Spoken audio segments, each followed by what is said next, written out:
जब भी कभी शेलिंग या बॉम्ब होता है उसकी एक आवाज़ बैकग्राउंड से आती है। वो 6 सेकंड का टाइम लेती है डेस्टिनेशन पर पहुंचने के लिए। 6 सेकंड रिएक्शन टाइम होता है किसी भी बंदे के लिए, पार्ट 1। दूसरा ये है कि पुंछ में इस टाइम 95% डेथ जो है वो स्प्लिंटर से हुई है। तो इसका मतलब ये है कि आपको अपने आप को हिफाजत में रखना। और तीसरा ये है, जब भी बॉम्ब गिरता है, बॉम्ब ज़मीन को टच करते हुए कभी नहीं फटता है। 18 इंच वापस आता है, उसका डेटोनेटर 18 इंच वापस आने के बाद फटता है और उसके स्प्लिंटर ऐसे जाते हैं, 45 डिग्री पे जाते हैं। तो 3 चीज़ों से अपने आप को बचाना है कि ये समझना है कि बम से डायरेक्ट से एक बंदा मरेगा, स्प्लिंटर से 30, 40, 50 भी मर सकते हैं। तो अपने आप को, बम कभी भी किसी सरफेस को टच करते हुए नहीं फटता है, वो 18 इंच वापस आता है। जब 18 इंच वापस आता है तब जाके उसका डेटोनेटर एग्रीट होता है और तब वो ब्लास्ट करता है। उसके अंदर इतने स्प्लिंटर भरे होते हैं कि वो मल्टीपल लोगों को डैमेज करने के लिए बनाया जाता है कि 1, 2, 10, 15, 20, 30, 40 को किया जाए। तो पुंछ की डेथ्स, आई बिलीव सारी डेथ्स जो है स्प्लिंटर से हुई हैं। डायरेक्ट हिट से शायद एक आध हुई हो, नहीं हुई हो। तो इस चीज़ से बचना है, स्प्लिंटर से बचना है। बम जब वो वीडियोग्राफी, फोटोग्राफी नहीं करनी है, सेफर पोजीशन पर जाना है, लाइट ऑन करना है जो SDRF ने बताया। और इस चीज़ को सीरियसली लो। आज पुंछ की जनता मुझे सीरियसली नहीं लग रही है। सीरियसली लो, 18 मर चुके हैं, और क्या करना चाहते हो तो सीरियसली लो। ये आपके जान की बात है जो ये बता रहे हैं, प्लीज़। मेरा नाम रुखसाना बगाल है और मैं फ़िज़िकल टीचर हूँ। आज हम लोगों को भी यहाँ पे 5 बजे बुलाया गया था कि यहाँ पे हमें ट्रेनिंग दी जाएगी, मॉक ड्रिल्स बताई जाएगी कि किस तरीके से आपको ऐसी कॉन्टीजेंसीज़ में आपको किस तरीके से सेव करना है। और यहाँ पे आके हमारे बहुत सारे कंसेप्ट्स क्लियर हुए, लाइक कि जैसे उन्होंने बताया कि कैसे जो सिग्नल्स को आपको कैसे उसको समझना है, लॉन्ग सिग्नल्स, कॉन्टीन्यू सिग्नल्स, और ऐसे सिग्नल्स के बारे में बहुत सारे अवेयरनेस बताई।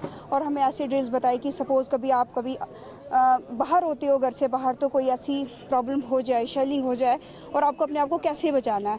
तो बहुत सारी चीज़ें हम लोगों को यहाँ पे सीखने को मिली और ये हमारे लिए बहुत इफ़ेक्टिव और बेनिफिशियल रहा। और हम थैंक्स करते हैं अपनी DC साहब को जिन्होंने ये हमारे टीचर्स के लिए, बहुत सारे लोगों के लिए यहाँ पे ये ऑर्गेनाइज करवाया। And that's all. मेरा नाम कैडेट अदनान शेख है और मैं SKC DDC पुंछ से बिलोंग कर रहा हूँ। आज यहाँ जो मॉक ड्रिल हुए, यहाँ पे SDRF की टीम, सिविल डिफेंस और हमारी पुलिस होगी और NCC सारे यहाँ इकट्ठा हुए हैं। इवन कि सिविल लोग भी इकट्ठा हुए हैं ये चीज़ जानने के लिए कि मॉक ड्रिल यहाँ पे क्यों करवाई गई है। बेसिकली ये लोगों को अवेयर करवाया गया है कि वॉर लाइक सिचुएशन हो रही है तो उसमें आपको कैसे रिएक्ट करना है और किन किन चीज़ों का ध्यान रखना है। जैसे कि सब इन्होंने बताया गया यहाँ पे कि जो 18 जाने पुंछ के अंदर गई हैं, ना कि वो शेल की वजह से गई है, लेकिन शेल के स्प्लिंटर की वजह से गई है। और जो लोग थे वो उस जैसे ही बॉम्ब पड़ रहा था एक जगह पे, वो बाहर आके उसे देख रहे थे, जो कि एक बिल्कुल गलत चीज़ है। अगर ऐसी कोई सिचुएशन आ रही है तो हमारा सबसे पहला फर्ज यही बनता है कि हमें घर के अंदर रहना है और बिल्कुल ऐसी सेफ प्लेस पे रहना है जहाँ पे बिल्कुल भी जो शेल है वो ना आ पाए। हमें बाहर नहीं जाना, ज़्यादा से ज़्यादा अवॉइड करना है बाहर जाना। मेरा नाम परवेज़ मलिक है और आज स्पोर्ट्स स्टेडियम पुंछ में जो है यहाँ पर मॉक ड्रिल की जो है डेमो रखा गया था और डिफरेंट डिपार्टमेंट ने इसमें पार्टिसिपेट किया और यहाँ की यूथ ने भी और यहाँ की सिविल सोसाइटी ने भी पार्टिसिपेट किया। और ये तमाम चीज़ें दिखाई गई मॉक ड्रिल में कि जब भी इन फ्यूचर कभी भी खुदा ना करे कोई शेलिंग हो तो उस वक्त आपने अपने आप को किस तरीके से सेफ़ करना है। आपने सेफ़ जोन में चला जाना है या कहीं कोई इंजर्ड हो जाता है तो सबसे पहले आपने किसको उठाना है, किसको रेस्क्यू करना है। ये सारी चीज़ें जो है आज यहाँ पर दिखाई गई और SDRF की पूरी टीम यहाँ पर मौजूद थी और डिफरेंट एक्सपर्ट जो है यहाँ पर आकर उन्होंने हमें बताया और सिविल एडमिनिस्ट्रेशन भी और पुलिस एडमिनिस्ट्रेशन भी मौजूद थी और हमारे जितने भी और भी डिपार्टमेंट के लोग थे वो यहाँ पर मौजूद थे। और मैं समझता हूँ कि इस चीज़ से बहुत ज़्यादा बेनिफिट है हमारे लोगों को। हमने भी बहुत कुछ सीखा है क्योंकि हमने ये रिसेंटली 7 तारीख को देखा है कि किस तरीके से शेलिंग और किस तरीके से हमारे लोग जो है उसमें शहीद हुए, ज़ख्मी हुए।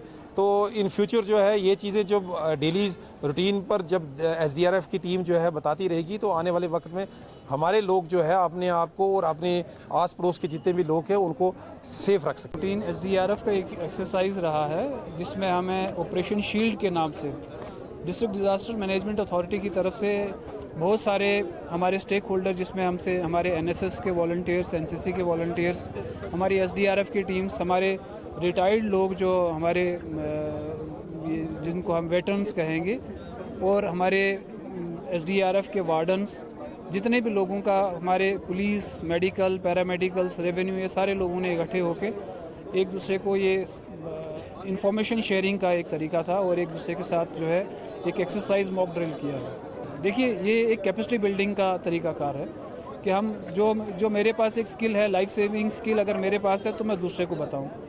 तो आपके माध्यम से मैं सभी से रिक्वेस्ट करूंगा कि ये स्किल जो है, अगर आप इंटरनेट का ज़माना है तो जितना ज़्यादा हम अपने आप को स्किल्ड करेंगे, अपने बच्चों को स्किल्ड करेंगे, तो आपातकालीन स्थिति में चाहे वो कोई भी हो, फॉरेस्ट फायर हो, फ्लड हो, अर्थक्वेक हो या एनीमी एक्शन हो, कुछ भी हो, तो उसमें हम जो है मैक्सिमम लाइफ सेव की जा सकती है।